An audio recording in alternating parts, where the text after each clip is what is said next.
તો અમરેલીમાં મતદાન દરમિયાન કાર્યકરોનો હોબાળો પણ જોવા મળ્યો છે। મોટા આકડિયા બેઠક પર આપ અને ભાજપના કાર્યકરો આમને સામને આવી ગયા। ભાજપનો ડુપ્લિકેટ મતદાન એજન્ટ હોવાનો આપ કાર્યકરનો આક્ષેપ સામે આવ્યો છે। આપના કાર્યકર હાર્દિક વઘાસિયાએ સોશિયલ મીડિયા પર લાઈવ કરીને આક્ષેપ કર્યા છે। આપ અને ભાજપના કાર્યકર્તાઓ વચ્ચે ટપલી દાવ થયાની માહિતી સામે આવી છે। પોલીસે મામલો થાળે પાડ્યો અને શાંતિપૂર્ણ માહોલમાં મતદાન યથાવત જોવા મળી રહ્યું છે। સંવાદદાતા રાજન અમારી સાથે જોડાઈ ગયા છે। રાજન, આપ અને ભાજપના કાર્યકરો આમને સામને આવી ગયા હતા, આખી ઘટના શું સર્જાઈ હતી? બિલકુલ કોમલ, આજે સ્થાનિક સ્વરાજ્યની ચૂંટણી એ માટે મતદાન યોજાઈ રહ્યું છે અને સૂર્ય પ્રકોપ પણ ખૂબ છે। લગભગ 43-44 ડિગ્રી તાપમાનમાં અને પક્ષના કાર્યકરોનો પારો પણ હાઈ થઈ ગયો હોય તે પ્રકારના દ્રશ્યો મોટા આકડિયામાં જોવા મળ્યા છે।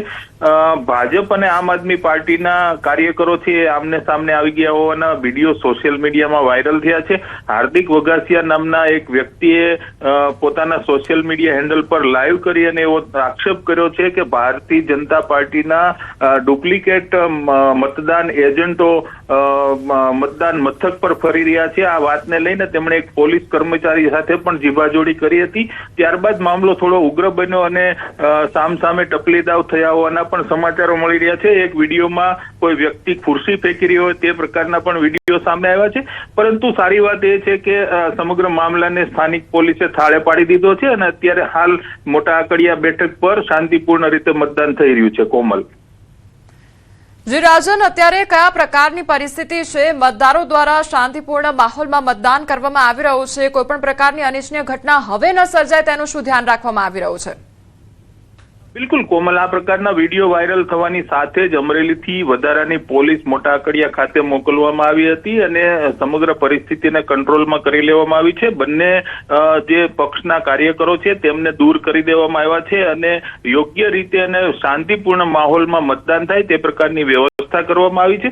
જોકે આ ઘટના લગભગ એકાદ કલાક પહેલા એની હોવાની વાત સામે આવી છે અને ત્યારબાદથી શાંતિપૂર્ણ રીતે મોટા આકડિયાની પ્રાથમિક શાળામાં મતદાન અત્યારે હાલ ચાલુ છે।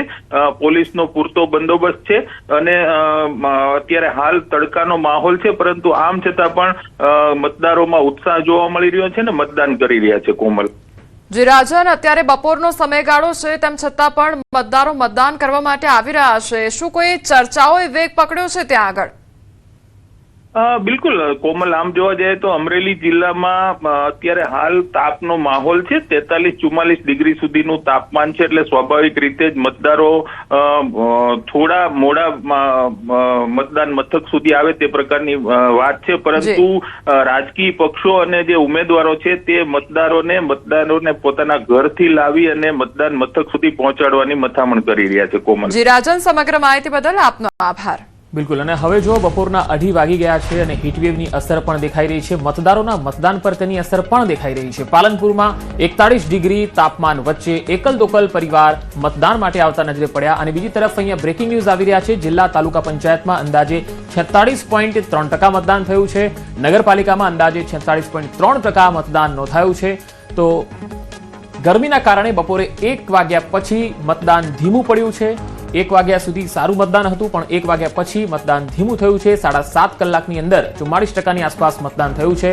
તો 15 મહાનગરપાલિકામાં એવરેજ 37.8% જેટલું મતદાન થયું છે। જિલ્લા અને તાલુકા પંચાયતમાં અંદાજે 46.3% જેટલું મતદાન થયું છે। નગરપાલિકામાં અંદાજે 46.3% મતદાન થયું છે। અને હવે મતદાનની જે ગતિ છે એ થોડી ધીમી પડી છે। ગરમીના કારણે, હીટવેવના કારણે લોકો હાલ બહાર નીકળવાનું ટાળી રહ્યા છે, પણ બની શકે છે કે સાંજે 4:30 વાગ્યાની આસપાસ અચાનક મતદાન જે છે એ થોડું વધી શકે છે, કારણ કે લોકો સાંજે પણ મતદાન કરતા હોય છે અને અંત સુધી લગભગ 6 વાગ્યા સુધી આ મતદાન ચાલવાનું છે, તો 6 વાગ્યા સુધી પણ મતદાન જોવા મળશે। તો બપોર બાદ હીટવેવની અસર મતદારોના મતદાન પર વર્તાઈ છે। પાલનપુરમાં 41 ડિગ્રી તાપમાન વચ્ચે એકલ દોકલ પરિવાર મતદાન માટે આવતા નજરે પડી રહ્યા છે। બપોરે 1 વાગ્યા સુધી પાલનપુરમાં સરેરાશ 46% મતદાન નોંધાયું છે। પાલનપુરની 44 બેઠકો માટે મતદાન ચાલી રહ્યું છે અને બપોરના સમયગાળામાં હવે મતદાન ધીમું થઈ રહ્યું હોય તે પ્રકારની પરિસ્થિતિ જોવા મળી રહી છે। એકલ દોકલ પરિવારો જ મતદાન માટે આવી રહ્યા છે। બનાસકાંઠાના પાલનપુરમાં 44 બેઠકો માટે આજે નગરપાલિકાનું મતદાન જે છે તે થનારું હતું, પરંતુ તેમાંથી 4 બેઠકો બિનહરીફ થઈ.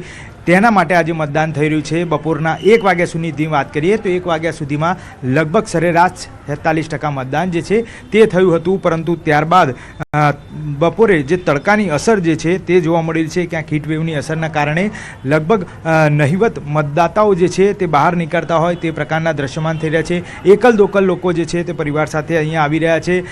લગભગ 1 વાગ્યા બાદથી 4 વાગ્યા સુધી અંદાજ લગાવી શકાય છે કે જે રીતે 40 થી 42 ડિગ્રી તાપમાન જે છે તે દ્રશ્યમાન થાય છે અને તેને પગલે લોકો વોટિંગ કરવા ક્યાંક ને ક્યાંક ઓછા નજરે પડી રહ્યા છે. પરંતુ ખૂબ જ સારી વાત એ કહી શકાય કે અત્યાર સુધીમાં સરેરાશ 46% મતદાન 1 વાગ્યા સુધીમાં પાલનપુરમાં નોંધાયું છે.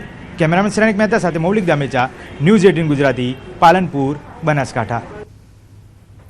મહેસાણામાં ધૂમધકતા તાપમાં મતદારોની કતારો દેખાઈ રહી છે. અહીંયા ગરમી કહે મારું કામ, મતદારો કહે મત જરૂરી. ગરમીમાં મતદારો માટે મંડપ અને ORS પાણીની વ્યવસ્થા પણ છે. ગરમીના સમયમાં પણ મતદારોની આ કતારો જોઈને દેખાય છે કે લોકો પોતાના મતાધિકારની જે જાગૃતિ છે એ સમજી રહ્યા છે. મેડિકલ ટીમ પણ અહીંયા દરેક બૂથ પર તૈનાત દેખાઈ રહી છે. મહેસાણામાં મતદારોમાં જબરજસ્ત ઉત્સાહ છે. ગરમીમાં ધૂમધકતા તાપમાં પણ લોકો ઉમટી રહ્યા છે.